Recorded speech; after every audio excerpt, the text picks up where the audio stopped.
The worst part about this fuck around and find out is that I have to find out even though I didn't fuck around.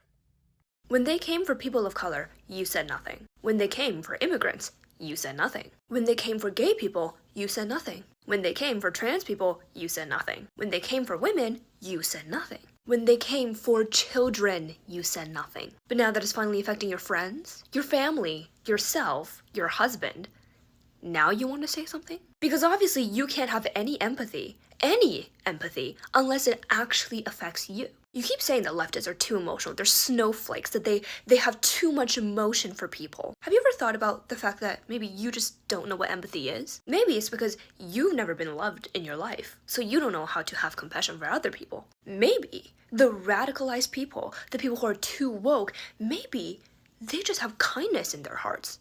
I warned you. I told you. This is why you don't vote for Republicans to run anything. You don't want them running the House. You don't want them running the Senate. You certainly don't want them in the White House. And this is the exact reason why. They have no real interest in getting anything done. Not having the government funded means no checks for millions of people across the country. And it could be devastating. But right now, a lot of people voted for really, really rich people to get into the White House and get in position of power, and they don't care one bit. They've got tons of money. Nothing that they do affects them. It affects you. But yeah, you decided to let rich people decide your fate. And now you're about to find out what happens when you do that, especially Republicans that don't care because they have billions and billions of dollars. If they cared about people, you would see them helping people every day. They would be going from city to city, establishing homes and networks for the homeless to get rid of homelessness. These few billionaires that are in Washington right now could literally get rid of homelessness if they wanted to. They don't want to. What they want to do is make more money. And you that needs money and depends on money, it's just not that important. You effed around, and now you're going to find out. Like and follow for more. So I have a theory why so many people who voted for Donald Trump are suddenly so embarrassed and they don't want to talk to their friends who voted for Kamala Harris. They didn't really believe that either candidate was going to do anything for them, so they decided to vote for the person that was going to make people that maybe they're jealous of, they're resentful of, they just don't like, make those people suffer. They honestly might not have even thought he was going to win. Now it's sinking in for them that they have to deal with the consequences too, and they don't like that. That's why the Change My Vote search has been so heavy in red states. So instead of just saying that you feel foolish and that you may not be as smart as you thought you were, you rather make up a lie. You'd rather make up a lie. It's like the world is laughing and mocking you and picking at you. So the best thing you can think of is to make up a lie and become the victim. So now if you're the victim, you don't seem so foolish. You did what you did. You felt how you felt. Some people are losing their marriages, their kids over this. Like, it's serious. It's deep. But just use that same energy that you had when you went to the polls. You don't care about nobody else. If you don't care about nobody else, it's like a telltale sign that you don't care about nobody else. So you're not trustworthy. You know what I'm saying? You're not really trustworthy, and this shows. This is proof. You make up a lie so that you're no longer the victim and you have people on your side. Now you want people standing up for you because everybody's laughing and mocking you. So you make up a lie so you have people on your side to stand up for you. You want to flip the tables. You want to turn the tables. But guess what? Everybody's onto you. Everybody's onto you now. You look even more foolish. Nobody's coming to hurt you or attack you. They never were, and they never did. It was always a lie. Even years ago, when men of color lost their lives because of lies. It's always lies. So it makes perfect sense why you would fall for a liar. Now you feel silly for falling for a liar. But you're one and the same. You're one and the same. But nobody's coming for you. Nobody cares about you. Nobody is checking you. Nobody is. We're actually going the other way, fast as hell.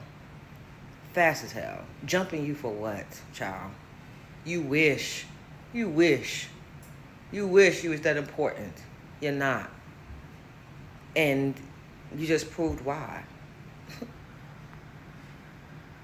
And another thing, this is dangerous because this is also a setup for you to provoke black women or women who didn't vote like you. This is a setup for you to provoke us.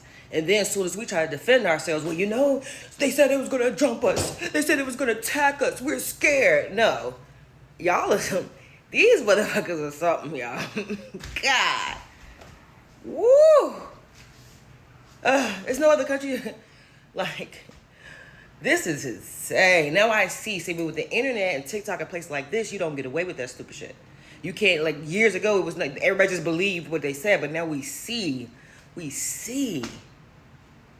Golly. And another thing, this video getting longer and longer. Our ancestors had to go through this, y'all.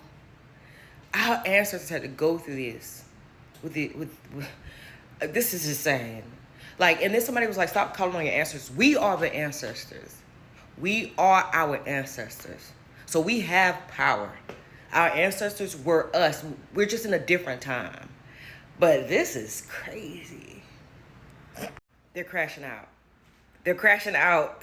People who are saying that they're leaving MAGA and want us to have sympathy for them, I'm going to be frank, I just don't. Because the equivalent here is if someone came and set your neighbor's house on fire, and instead of doing anything about it, you just cheered. You were happy, you laughed at them, and you actually egged on the person who lit their house on fire and encouraged him to go light other houses on fire of people that you just don't like. But then suddenly that person turned against you and they lit your house on fire. And so what do? You call the fire department. And when the fire department comes, they put out the fire on your house, but then they also put out the fire on your neighbor's house. The same neighbor that you wanted their house to burn down and were happy and cheering about it. But instead of apologizing or having any kind of empathy, which it shouldn't take something personally affecting you to have that empathy, but you want them to thank you. You're like, hey, I called the fire department. I'm the one who got us out of this. Even though when you called the fire department, it was just so that they would put out the fire on your house. You didn't care if they put out the fire on your neighbor's house. You would have been perfectly fine if they just fixed your house and then left. That is literally what's going on in this country right now, and exactly what the hashtag leaving MAGA is all about. People who only care when the issue directly affects them.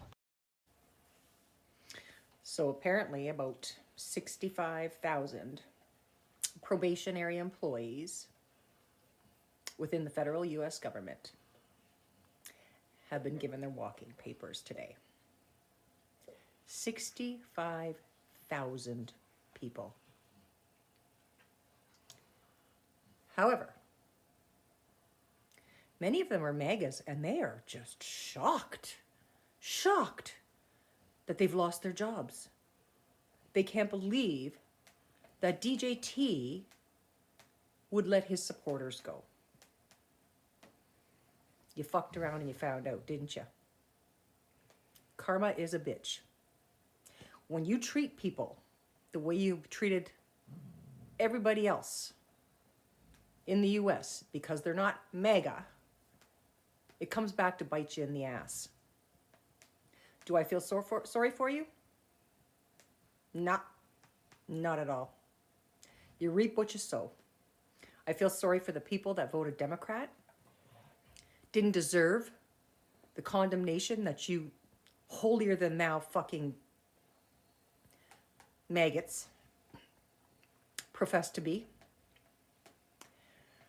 So yeah, now it's time to see what your Messiah is all about. We all warned you. We all said you fucked around. You're going to find out. Well, now you're finding out. And do you think with all these unemployed people out there that finding a job is going to be easy? No. There's only so many jobs to go around, people. And the job cuts aren't done, I'm sure. Doge has stepped in and they're doing their fucking duty and making sure that they are making the government more efficient. So yeah. Payback is a bitch, isn't it?